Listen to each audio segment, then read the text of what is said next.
প্রিয় ছাত্রছাত্রী, আজ আমরা ক্লাস 10-এর সি ফিভার, যেটা জন মেসফিল্ডের লেখা বা মেজফিল্ড বলতে পারি, তার লেখা সেই কবিতা সি ফিভার, এটা আমরা পড়ব। এটা তোমাদের লেসন 6, 6 নাম্বার লেসন, এবং এটা থার্ড পোয়েম, তৃতীয় কবিতা। এটা সি ফিভার জন মেসফিল্ডের লেখা। জন মেসফিল্ড 1878-এর 1 জুন, অর্থাৎ 1 জুন 1878 উনি জন্মগ্রহণ করেন, এবং উনি 12 মে 1967 1967 সালের 12 মে উনি মারা যান।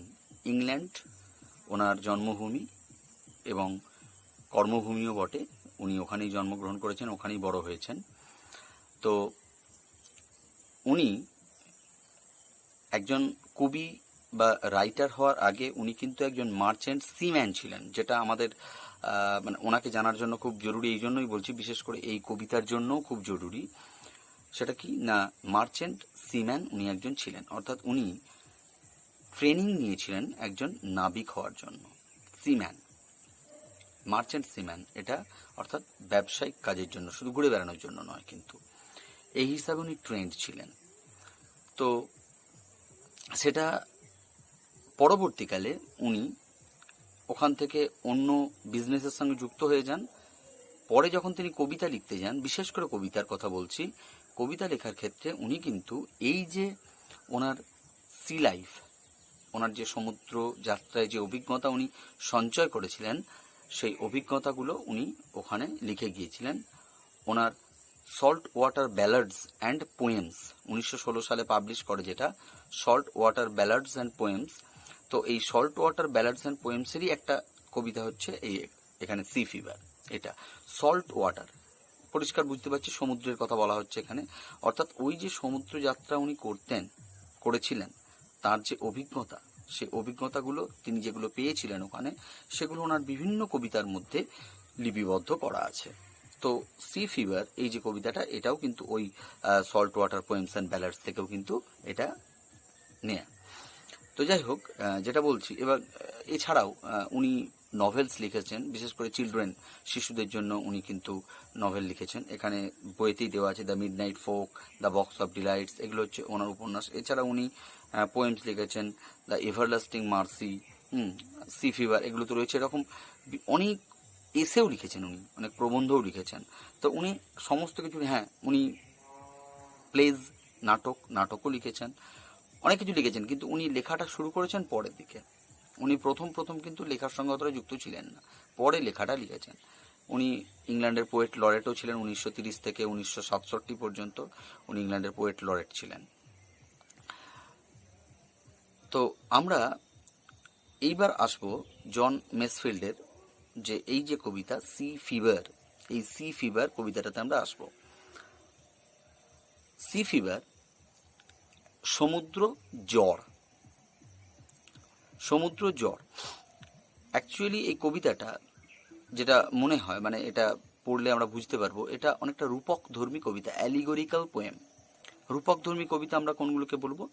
রূপকধর্মী কবিতা সাধারণত একটা সারফেস লেভেল মিনিং, অর্থাৎ উপরের একটা আলাদা মানে থাকে, কিন্তু ভিতরে তার মানেটা কিন্তু সম্পূর্ণ আলাদা, অন্তর্নিহিত অর্থটা পুরোপুরি আলাদা। অর্থাৎ কোনো একটা কথার মাধ্যমে বৃহৎ কোনো কথাকে বোঝানো হয়েছে, মানে কোনো সামান্য একটা বিষয়ের মধ্য দিয়ে কোনো একটা খুব বড় জিনিসকে দেখিয়ে দেওয়া হয়েছে, বুঝিয়ে দেওয়া হয়েছে। কিন্তু যে জিনিসটাকে বোঝানো হয়েছে, সেই জিনিসটাকে কোথাও কিন্তু সরাসরি ইঙ্গিত করা নেই। সরাসরি ইঙ্গিত করা আছে, সরাসরি সেই কথাটা বলা নেই, কোথাও ইঙ্গিত করা আছে প্রচুর জায়গাতে, তার হিন্টস দেওয়া আছে। প্যারালাল কিছু সমান্তরাল কিছু কথাবার্তা বলা আছে, এটাকে অ্যালিগরি বলা হয়। ঠিক আছে? তো এই যে কবিতার মধ্যে এরকম রয়েছে। এছাড়া তো এই কবিতাটা একটা অ্যাডভেঞ্চারাস পোয়েম, মানে কবির যে সমুদ্র যাত্রা, সেই সমুদ্র যাত্রার যে বর্ণনা, সেই বর্ণনা এখানে লিপিবদ্ধ করা আছে। কেন কবি সমুদ্রে বারবার যেতে চান, যাওয়ার যে ইচ্ছাটা, সেটা কেন প্রকাশ পাচ্ছে, সেগুলো তো এখানে বলাই আছে। অ্যাডভেঞ্চারাস পোয়েম, একটা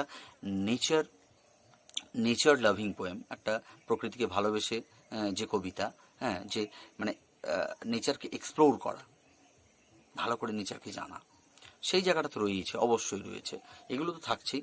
তার সাথে কিন্তু একটা ডিপার লেভেল মিনিং, একটা গূঢ় অর্থ, একটা অন্তর্নিহিত অর্থ কিন্তু এর মধ্যে লুকিয়ে রয়েছে, সেটা কিন্তু আমরা পড়বো। হ্যাঁ, সি ফিভার যেটা বললাম, যে সমুদ্র জ্বর, এই যে সমুদ্র জ্বর, এই যে কথাটা, এই কথাটার মানেটা কি? সমুদ্র জ্বর কথাটার মানে কি? অ্যাকচুয়ালি এটা এরকম হতে পারে, জ্বর, এই যে জ্বর কথাটা যদি আমরা প্রথম ধরে নিই, জ্বরটা কি? জ্বর একটা ঘোরের মতো, ঘোর, মানুষকে যেটাকে আবিষ্ট করে রাখে জ্বর।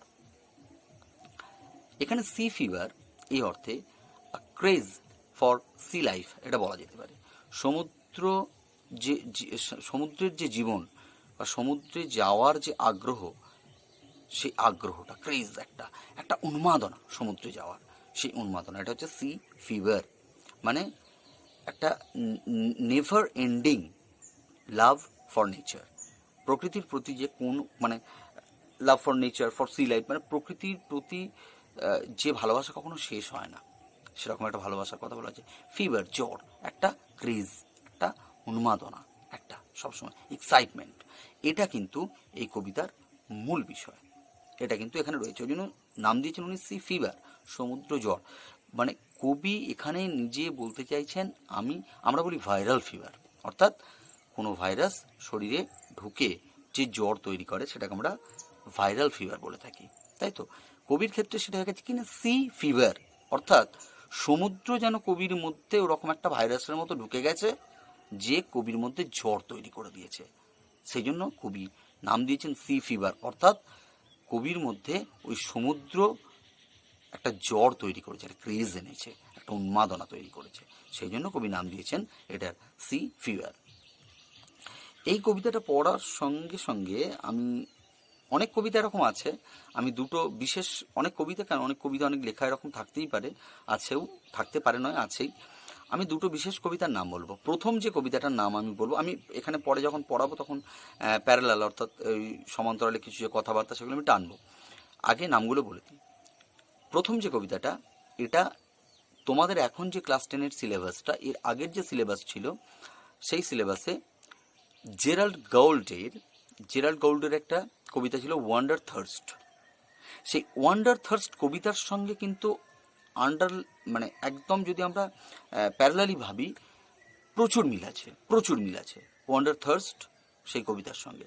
সেখানেও কিন্তু একটা ভ্রমণ তৃষ্ণা, এখানে সমুদ্র জ্বর, সেখানেও যে ওই যে ওয়ান্ডার থার্স্ট, এটা তো কিন্তু সমুদ্র যাত্রার কথাই বলা হয়েছে, অন্য কোনো ভ্রমণের কথা বলা হয়নি, সমুদ্র। তার মানে সেই একটা প্যারালাল কিন্তু জায়গা আমরা পাচ্ছি, অর্থাৎ এর সাথে ওইটার একটা প্যারালাল জায়গা আমরা পাচ্ছি এখানটাতে। এছাড়া আরেকটি কবিতা যেটা আগে উচ্চ মাধ্যমিকের সিলেবাসে ছিল, টেনিসনের লেখা ক্রসিং দ্য বার বলে একটা কবিতা ছিল।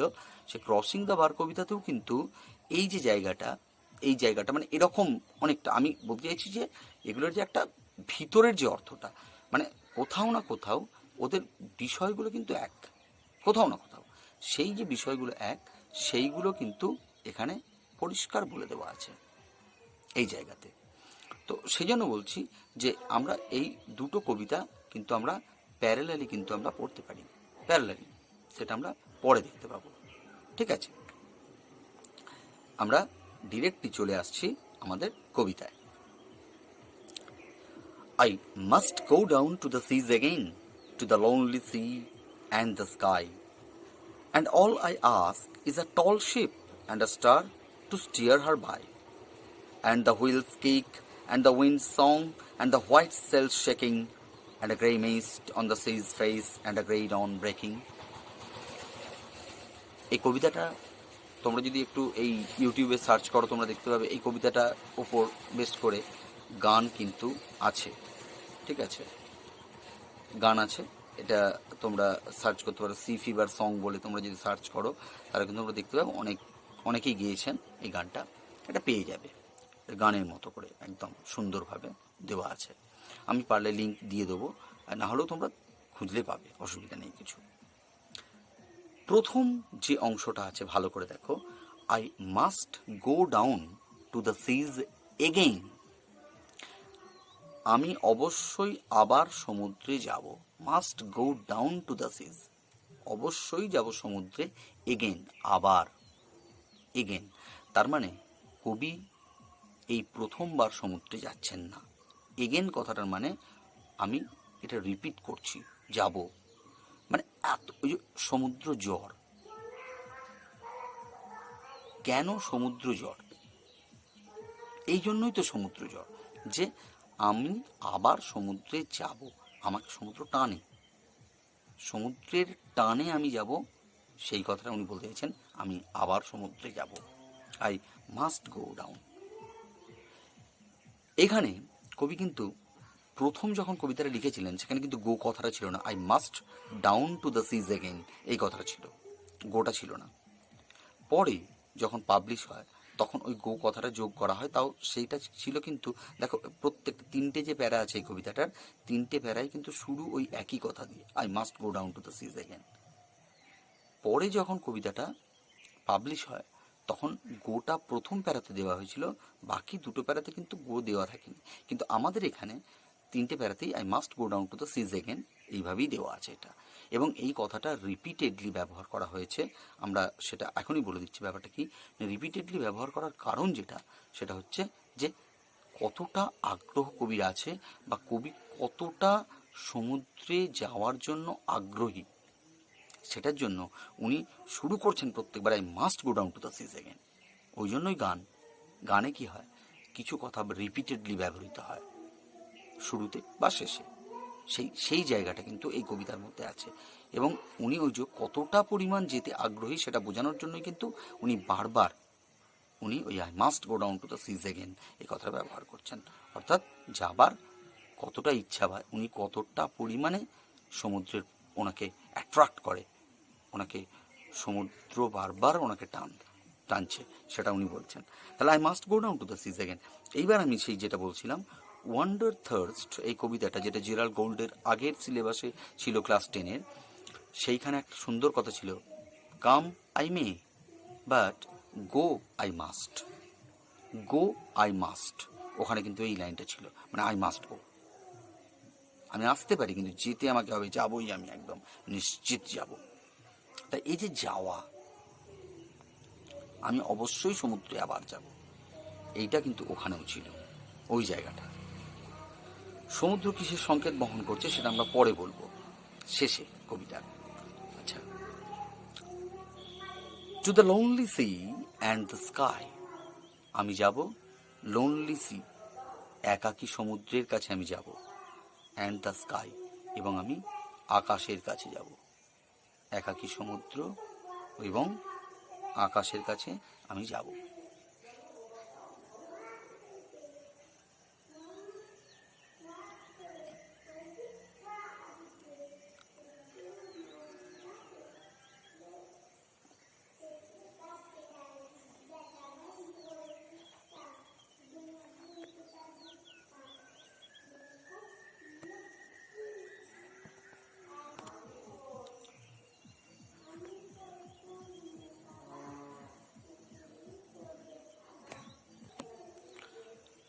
সরি, একটু ইন্টারাপ্ট করা হয়ে গিয়েছিল, একটা ক্যামেরা একটু ফল্ট আমি দেখতে পাচ্ছিলাম, মনে হচ্ছিল প্রবলেম হচ্ছিল, সেই জন্য আমি একটু গন্ডগোল হয়ে গিয়েছিল। যাই হোক, হ্যাঁ, তাহলে বলছি যে আমি ওই যাব, একাকী সমুদ্রের কাছে যাব, এবং আমি যাব আকাশের কাছে।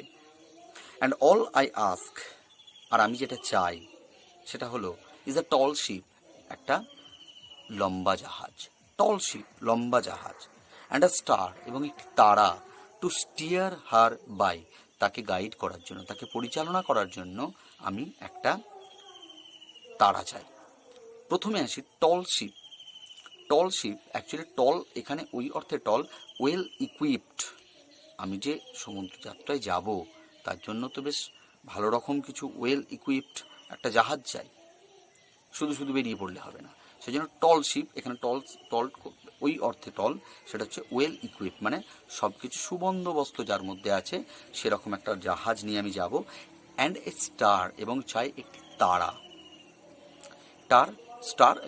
পোল স্টার, ধ্রুব তারার কথা এখানে বোঝানো হয়েছে। আমরা অনেকেই জানি, বা আমরা বলতে গেলে সবাই জানি, যে আগে কিন্তু কম্পাসের ব্যবহার হতো না দিক নির্ণয় করার জন্য।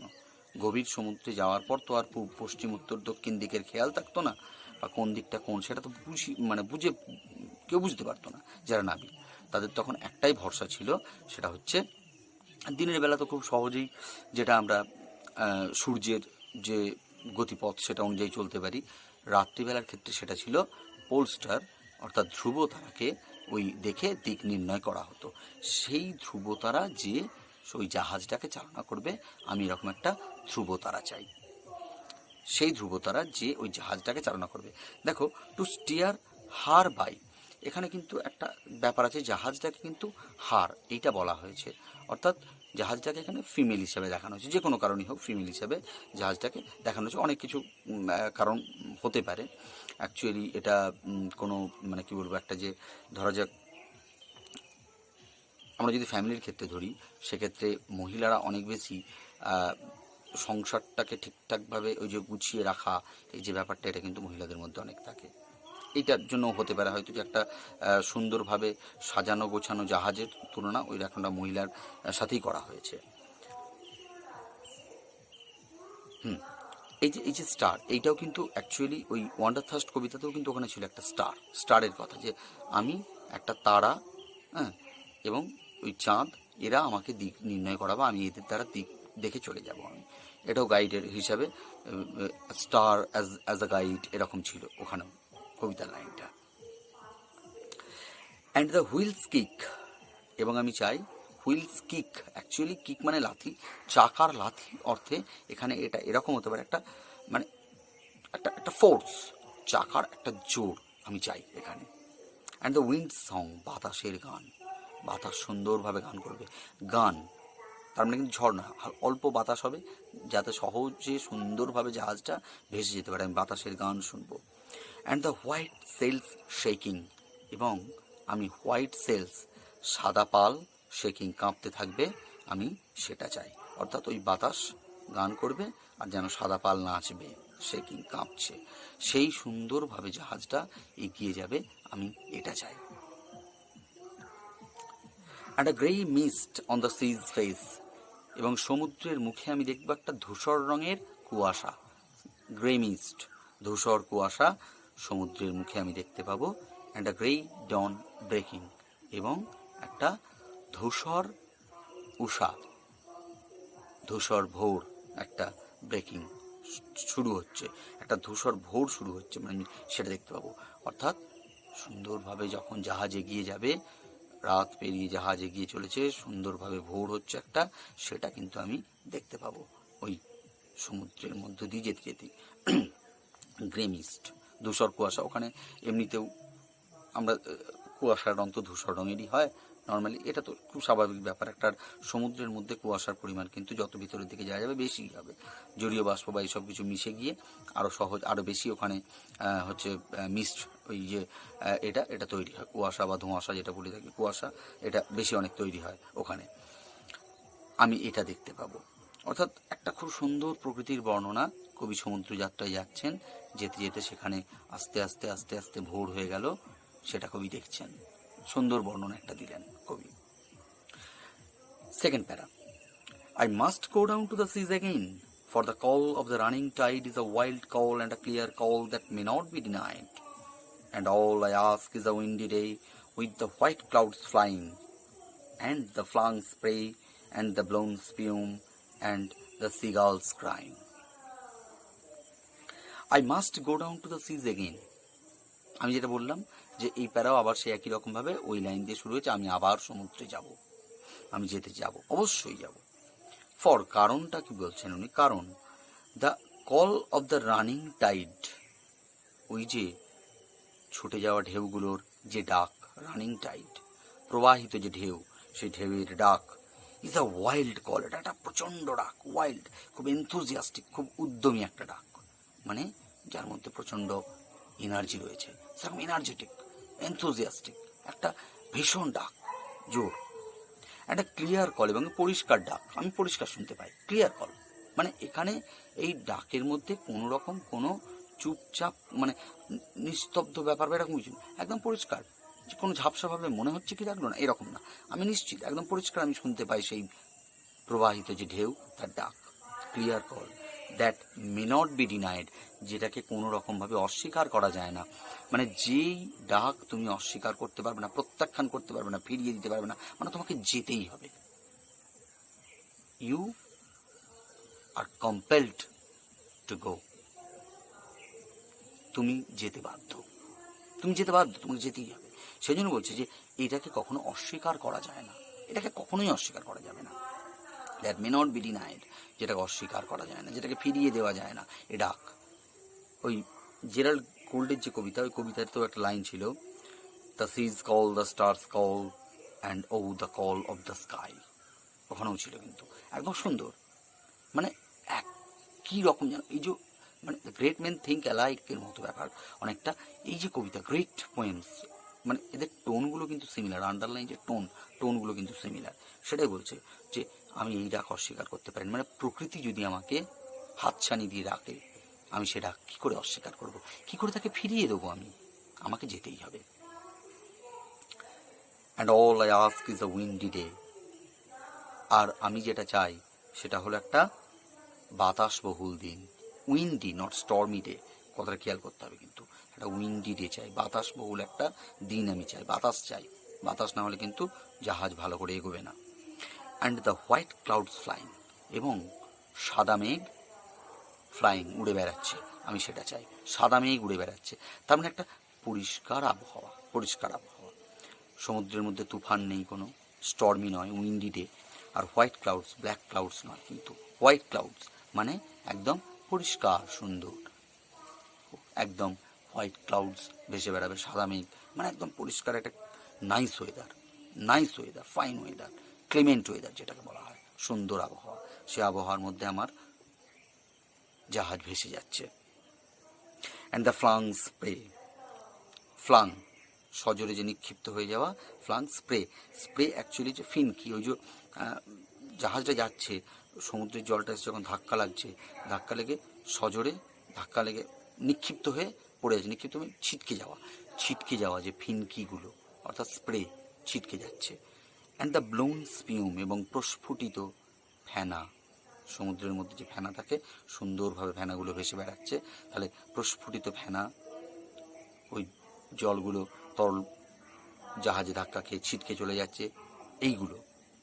অ্যান্ড দ্য সিগালস ক্রাইং, এবং আমি দেখতে পাবো সেখানে সিগাল, সমুদ্রের পাখি একটা সিগাল, তোমরা 9-এ পড়েছো সেই ফার্স্ট ফ্লাইট, সেখানে তোমরা সিগাল দেখেছো, ইয়াং সিগাল ছিল, ঠিক আছে? তাহলে সেই seagull, and the seagulls crying, ওই সমুদ্রের যে সিগালস, সেই তারা চিৎকার করছে, তাদের চিৎকার আমি শুনতে পাবো। একদম প্রকৃতির সুন্দর আবহাওয়া, সুন্দর আবহাওয়ার মধ্যে আমি এইগুলো দেখতে দেখতে আমি জাহাজে ভেসে বেড়াবো। I must go down to the seas again, to the fragrant gypsy life, to the Gulf's way and the whale's way, and where the winds like a whetted knife. And all I ask is a merry yearn from a laughing fellow rover, and quiet sleep and a sweet dream when the long streaks over.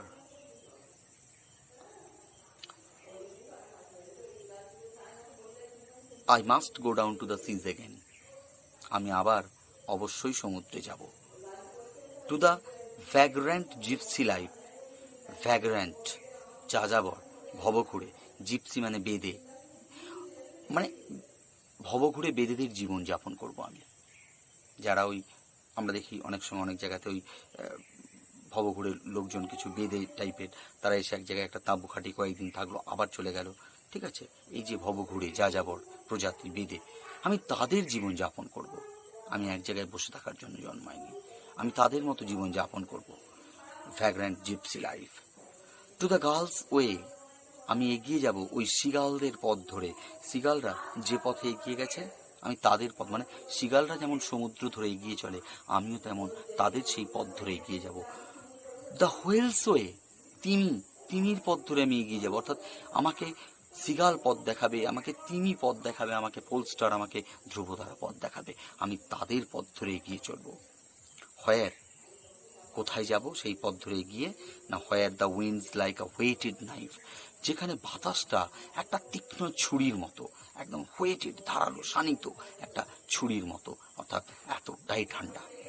ঠান্ডা বাতাস, আমরা বলি না এত বাতাসটা ঠান্ডা যেন ছুরির মতো গায়ে মানে কাটছে বা সূচের মতো বিঁধছে, এটা বলে থাকি আমরা প্রচণ্ড যখন ঠান্ডা হয়। অর্থাৎ সমুদ্রের এত ভিতরে চলে যাচ্ছে, সেখানে ঠান্ডা বাতাস একদম বলছে আমাকে সেই পথ দেখিয়ে নিয়ে যাবে সিগাল, পথ দেখিয়ে নিয়ে যাবে আমাকে তিনি, সেই পথে আমি যাব যেখানে বাতাস ওই তীক্ষ্ণ ফলার মতো, ছুরির মতো, শানিত ছুরির মতো আমাকে কাটতে থাকবে। অ্যান্ড অল আই আস্ক, দেখো তিনটে মানে তিনটে প্যারারই প্রথম লাইন এবং তৃতীয় লাইনের কিন্তু একটা অদ্ভুত মানে মিল আছে। তৃতীয় ঠিক লাইন বলবো না, প্রথম এই অল আই আস্ক এটাও কিন্তু সব প্যারাতেই আছে।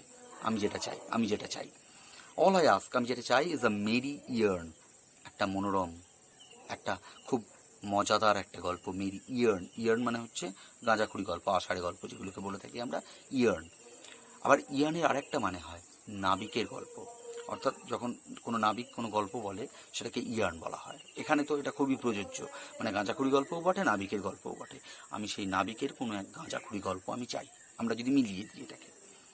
ফ্রম এ লাফিং ফেলো রোভার, একটা আমোদে ফেলো রোভার, আমার যে সহ নাবিক, রোভার মানে হচ্ছে অ্যাকচুয়ালি নাবিক বা ওই পর্যটক যারা একসাথে ভ্রমণ করে, ফেলো রোভার, আমার যে সহ পর্যটক, আমার যে সহ ভ্রমণকারী আমার সঙ্গে যে যাবে, আমি তার কাছ থেকে একটা আমোদে একটা গল্প আমি শুনতে চাই। অ্যান্ড কোয়াইট স্লিপ, এবং চাই একটা শান্ত ঘুম, quiet sleep. And a sweet dream, এবং একটা সুইট ড্রিম, এবং আমি চাই একটা খুব মিষ্টি স্বপ্ন। When the long tricks over, যখন এই দীর্ঘ যে ট্রিক, এই যে তামাশা মানে যে গল্পটার কথা বোঝানো হচ্ছে বা জার্নিটার কথা, ওভার শেষ হয়ে যাবে, যখন এই দীর্ঘ গল্প, এই তামাশা বা এই দীর্ঘ যাত্রা যখন শেষ হয়ে যাবে, তখন আমি চাই একটা সুন্দর ঘুম, চুপচাপ ঘুম একটা, এবং একটা সুন্দর স্বপ্ন। এখানে একটা ব্যাপার আছে, এই যে চুপচাপ ঘুম, কোয়াইট স্লিপ, এটা কিন্তু আমরা খুব সুন্দরভাবে জানি যে এটা ডেথকে ইন্ডিকেট করছে। মৃত্যু ছাড়া আর কোনো কোয়াইট স্লিপ হয় না, এত কোয়াইট স্লিপ হয় না। আর সুইট ড্রিম মৃত্যুর পর আর কি ড্রিম, অ্যাকচুয়ালি এটা বলতে মানে এটা বোঝাতে পারেন কবি এই অর্থে, এখানে ড্রিম মানে দ্য ড্রিম অব হেভেন, স্বর্গের যে সুন্দর স্বপ্ন। ড্রিমল্যান্ড, হেভেন তো এমনি ড্রিমল্যান্ড, সেই যে স্বপ্ন, সেই স্বপ্নটা আমি সুন্দর স্বপ্নটা এখানে দেখতে চাই। লম্বা ট্রিক শেষ হয়ে গেল, অর্থাৎ এই যে লম্বা গল্পটা শেষ হয়ে গেল। এখানে আমি যে বলতে চাইছিলাম যে অ্যালিগরি বা এই কবিতার আলাদা একটা মানে আছে, সেটা হচ্ছে আমাদের জীবনটা এখানে সি অর্থে আমাদের আর্থলি লাইফ, আমাদের তাহলে সি হলো অ্যাকচুয়ালি আমাদের এই অর্থে যে আমাদের হচ্ছে আর্থলি লাইফ, আমাদের এই যে হচ্ছে পার্থিব যে জীবন, সেই জীবনটা আমরা এই সমুদ্রটা আমরা যখনই জার্নি, আমাদেরকে জন্মের পরই আমাদের ওই জার্নি শুরু হয়ে গেল। জন্মের পর থেকে আমাদের ওই আস্তে আস্তে আস্তে আস্তে আমরা এগিয়ে চলেছি, তারপর একটা সময় এই জার্নি শেষ হবে, শেষ হওয়ার পরই ওই কোয়াইট স্লিপ আর সুইট ড্রিম, অর্থাৎ একদম সুন্দরভাবে আমরা ঘুমিয়ে পড়বো, মৃত্যুর কোলে ঢলে পড়বো, এবং তারপরেই আমাদের সুইট ড্রিম, আমরা ওই সেই স্বর্গের যে স্বপ্ন, সেই স্বপ্নটা আমরা দেখতে পারবো। এইখানে কিন্তু এই জায়গাটা আমার যেটা মনে হয় যে এইটাই কবি কিন্তু এখানে ব্যাখ্যা করতে চাইছেন মূলত, যে এই যে সি ফিভার এটা কিন্তু আমাদের আছে। আর আরেকটা ব্যাপার আছে, এই যে must go down to the seas again, আমাদেরকে আবার সমুদ্রে যেতে হবে।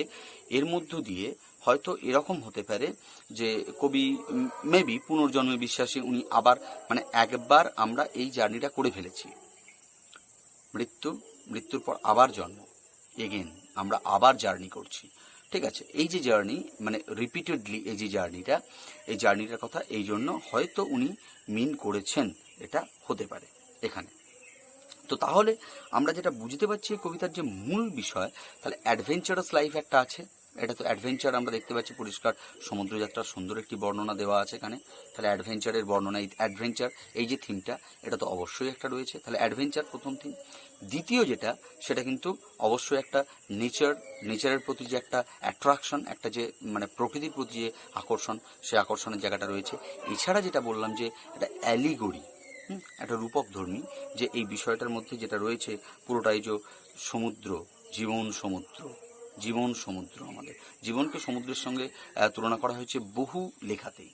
ঠিক আছে, তার মধ্যে একটা এই দুটো তো কবিতা তোমাদেরকে আমি বলেই দিয়েছি। এখানেও কিন্তু আমি যেটা ক্রসিং দ্য বার কবিতার কথা বলছিলাম, ক্রসিং দ্য বারে ওখানে কিন্তু বলা আছে যে আমি এই সমুদ্র টপকে গেলেই আমার পাইলটকে দেখতে পাবো, আমার যে পাইলট অর্থাৎ আমাদের গডকে আমরা দেখতে পাবো। আর একটা এখানে যে লাফিং ফেলোর ওভার, এখানটা তো একটা খুব সুন্দর কথা থাকতে পারে।